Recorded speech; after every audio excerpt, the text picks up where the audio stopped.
Hi, and welcome to this short masterclass, Confidently Choosing Change.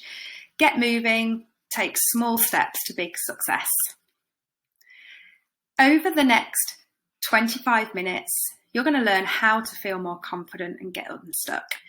You're going to learn how to limit procrastination, self-doubt, people-pleasing to get more done. And you're going to set yourself up for success every day. Feel excited and look forward to the transition rather than being fearful or doubtful. Well, personally, what qualifies me to talk with you today about this? In the last 12 years, there's been lots of change for me. I've moved countries 3 times, twice to the same country. I've had 2 long-term relationships end. I've left the security of a corporate job to go on an adventure with self-employment. And I've had a lot of significant changes in my health, finances, certainty, and personal safety. Professionally, I'm a rapid change therapist and personal coach, and I help women to feel confident and calm in themselves by removing whatever it is that's getting in their way and is holding them back. I give them a roadmap to faster results than going alone, and I give them the tools that they need to let go of any outdated, unhelpful beliefs, ideas, and help them tap back into the confidence that they were born with. So who is this masterclass for? Well, it's for you if you want to make some changes, but you're just unsure of how to get started. Maybe you're a procrastinator, full of doubt, fear, or just low on confidence. Maybe you need an extra nudge to get started, or maybe you just need some clarity. Maybe you're stuck in a cycle and just need some inspiration and support. Well, this is the first step, and research shows that if we have support and guidance, we are generally more consistent and get better results. Sometimes it just starts with a call, and that's all it takes. This is Karen. She has just about to launch her new business, her first self-employed business. When we first worked together in June 2020, she had a lot of problematic anxiety and panic attacks, which we resolved. And then we went on to work on her lack of confidence and why she was stuck taking the next step in her life. She recently left her accountancy job feeling excited. And this is Eva.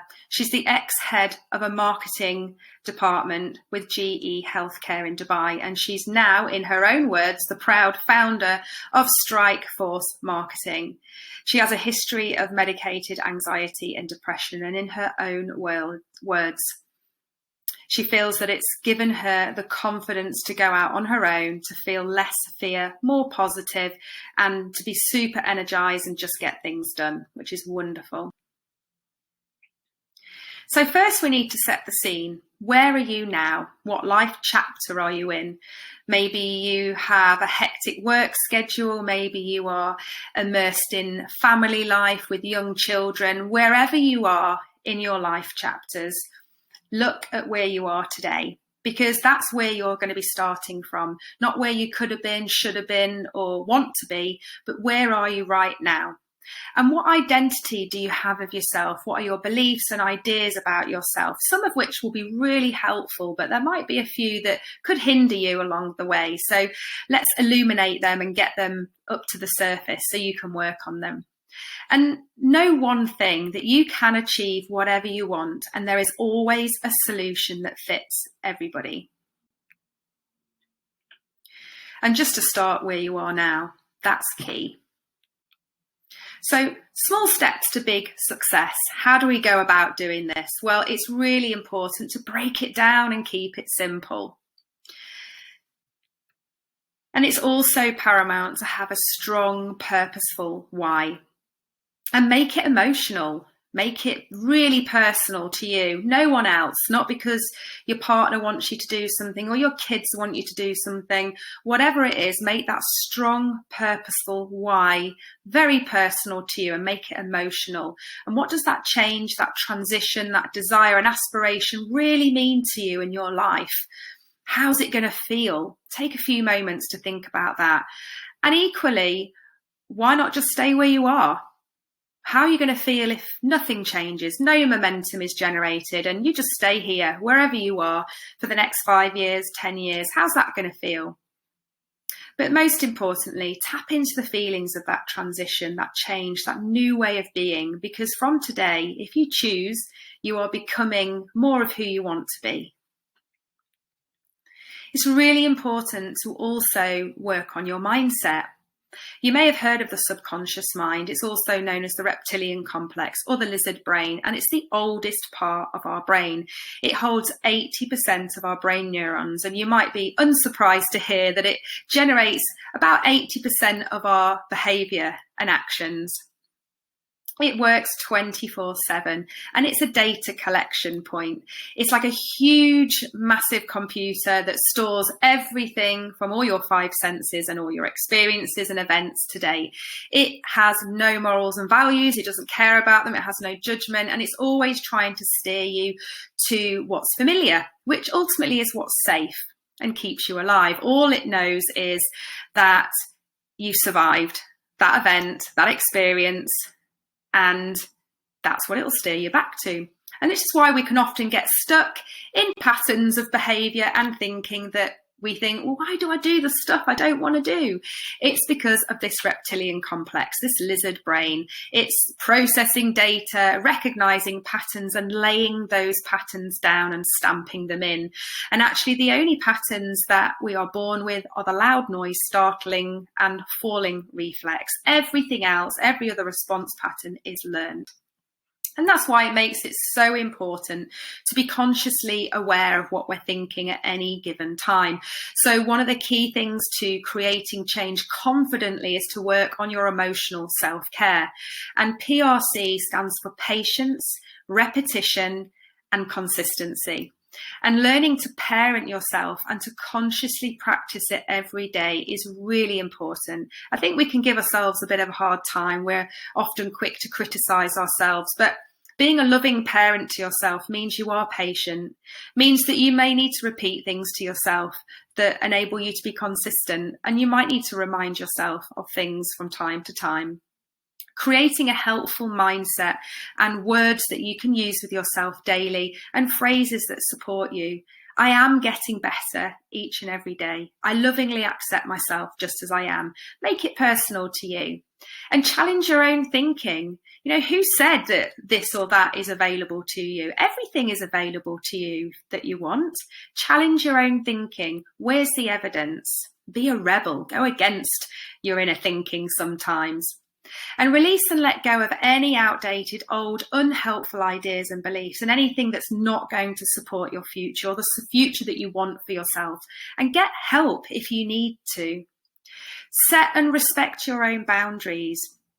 If you want to be healthier, then just respect that boundary and other people will respect it too. Put boundaries in place. If you want to go to bed earlier, you want to be healthier, you want to make roads towards going for a promotion or self-employment, there might be things that you need to put in place. So have those boundaries, respect those boundaries. Maybe there's some people in your life you need to keep at a little bit of an arm's length while you're making these changes. Set yourself up for success. And that leads me on to my next point. This is so important. Make sure the changes that you begin with are small, they're manageable, they're bite-sized, and make a list of all the things that you need to do to create this transition or change and to feel good about it. Set a personal intention every day. Today, I'm going to do this. Keep it small, keep it bite-sized. And create the space and the time in your day to be able to be creative and be inspired by that change. I think a lot of us go all the way through the day, we're sat at our laptops, we get preoccupied with everything, and we never make the change or the transitions that we want to do. Or even if we're a bit stuck and unsure about what we want to do, we don't create the space and the time within our day, within our week, to actually nurture an idea. Connect with your goal daily. Close your eyes for 60 seconds and see the future you, living with whatever it is that you want. See and hear that future you. And just do that for a few more moments. And then step into that person. Become that person. See, hear, and absolutely feel what it feels like to be at your goal already, living your goal. And create rituals to help you build those habits in. What habits, what rituals does that future you do by nature, by habit? Start doing those and start to create those rituals, and adopt a 2-minute rule. Anything that takes you 2 minutes or less, just get it done. Another thing that might be helpful for setting yourself up for success every day is creating that zone, that headspace, that feel good. And daily meditation, mindfulness, journaling, and visualization is just one way that you can do this. Support and community is paramount. We are not meant to do things alone, and we feel so much better when we do it with others. So connect with those that are on a similar journey, maybe join a group, have a coach, a mentor, or just tell someone what you want, what you're working on, what you're aspiring to, and they can help you be accountable. Get friends involved, or just ask them for support and accountability. And you can always join my Facebook group, Empowered Me. And back to parenting yourself. This is a key one. I think this is really important for everyone. Like I said before, we're very easy to judge ourselves, to criticize ourselves, to compare ourselves. So check in with yourself on a regular basis. What do you need, and how can you help yourself to feel more of what you want to feel? Whether that's self-assured, confident, calm. What do you need to do more of? A little bit more of. Remember, this is bite-sized pieces. Create a ritual of checking in with yourself every day. Maybe you do it the first moment you wake up. Maybe you then do it on your tea break, at lunchtime, middle of the afternoon, or maybe you just choose to do it morning, noon, and night. Find a ritual of checking in with yourself and just ask yourself those questions. What do I need to do to be more of who I want to become? What do I need to give myself more of what I need to transition into the person I'm becoming? And get started on releasing any old unhelpful thinking, embedded patterns that you know will hinder you and get in your way. And one of the biggest things that I see a lot in my coaching practice is needing to forgive ourselves. If we make a mistake, we do something we later regret, we didn't take an opportunity, we didn't do something, or we did do something that we're not very proud of, then practice forgiving yourself and learn to forgive yourself. We all make mistakes. It's part of life. Nobody is perfect. Forgive yourself just as you would if you were a parent forgiving your child. Forgive yourself. So using these things, we can create our 21-day toolkit. So getting started on that then, there are 4 key questions to ask yourself first before you even start to write down anything else. So first of all, print off the tracker, which you'll get in a moment. Put 15 minutes aside today to answer these 4 questions. Write down what your strong, purposeful why is. Then note specifically how this transition will leave you feeling, how it will enhance your life, and what is going to change in your life.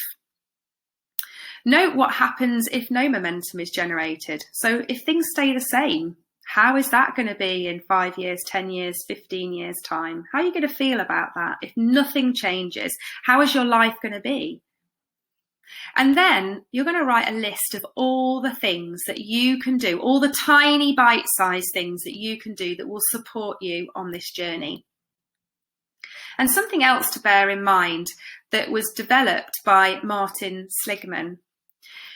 These are 5 aspects to flourishing: positive emotions, engagement, relationships, meaning, and accomplishment. So when you're writing all of your things down, just spare a moment for thinking about whether you have PERMA in your day and in your week. So are you creating positive emotions within your day? Are you engaging in something you love, with people, with community in your day? Are you building relationships? Are you giving time to the relationships that you want in your life? Do you have meaning and purpose? And do you feel accomplished? And here is the 21-day momentum tracker, which you can print off. And on the middle part of this page, you can see there's a list of 10 for you to write down all your small bite-sized things that you can be doing on a day-to-day basis that helps you feel more assertive, in charge, confident that you're moving forward and choosing to do. And then each square you can just tick a day off. And as you can see, that takes you through to the 21 days. And if you like, share with me. Let me know how you're going. I'd love to know. I'd love to see what you're progressing to. And if you'd like a free discovery call to find out how you can get rid of limiting beliefs and improve your life performance, feel more confident and motivated, and basically create faster results in as little as 90 minutes, then give me a call. You can call me, drop me an email, or send me a private Facebook message. Thanks for being with me today. Thanks for sharing an interest in confidently choosing change. If there is anything I can support you with, if you have any questions, please do reach out on any of these areas, and I would love to speak with you. Take care. Have a great day.